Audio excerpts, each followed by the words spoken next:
आखिर क्यों जापान धान की खेती के लिए बतखों का इस्तेमाल करता है? आखिर क्यों बतख जापान के लिए एक वरदान के रूप में साबित हुआ है? आखिर कैसे जापान बतखों का इस्तेमाल करके अपने पैसे बचा रहा है और करोड़ों रुपए कमा भी रहे? चलिए ये सब जानते हैं आज के इस वीडियो में। दोस्तों, डक फार्मिंग तकनीक का सबसे बड़ा फायदा ये है कि इस तकनीक में सिर्फ पहली बार में खाद की जरूरत पड़ती है। एक बार फसल की कटाई होने के बाद जब किसान अगले साल दोबारा से धान की रोपाई करते हैं तो उस समय उन्हें किसी भी तरह की खाद की जरूरत नहीं पड़ती है। इस तकनीक में धान रोपाई करने से पहले खेत में गोबर की खाद डाली जाती है और फिर धान की रोपाई की जाती है, जिसके बाद छोटे छोटे बतख के बच्चों को लाया जाता है। इन बच्चों को पहले ब्रूडर के अंदर रखा जाता है। यहाँ जिन्हें भी ब्रूडर के बारे में नहीं पता उन्हें बता दे कि वो नवजात चूजे होते हैं। उन्हें शुरुआत में गर्म तापमान की जरूरत होती है। इसके लिए उन्हें कुछ बड़े बल्ब के नीचे लगभग 1 सप्ताह तक रखा जाता है।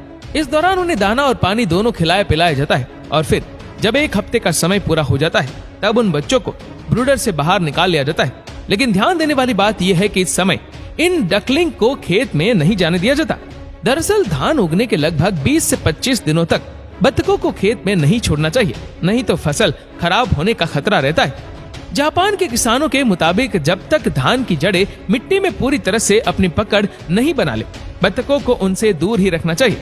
यानी कि लगभग 20 से 25 दिन बाद जब धान की जड़ें मिट्टी में अपनी पकड़ बना ले और डकलिंग भी लगभग 25 दिन के हो जाए तब उन्हें धान के खेतों में छोड़ देना चाहिए।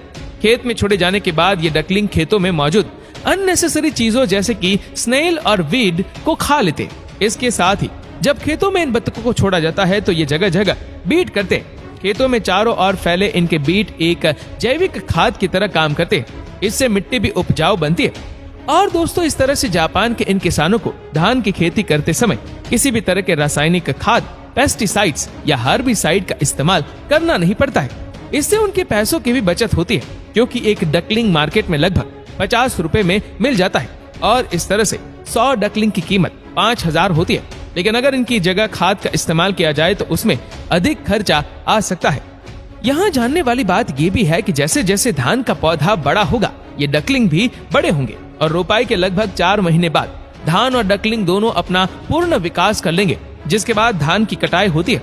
अब इस धान को फैक्ट्री में लाया जाता है जहाँ इनकी मिलिंग और पैकिंग का काम होता है और इस तरह से ऑर्गेनिक राइस लोगों तक पहुँचती है।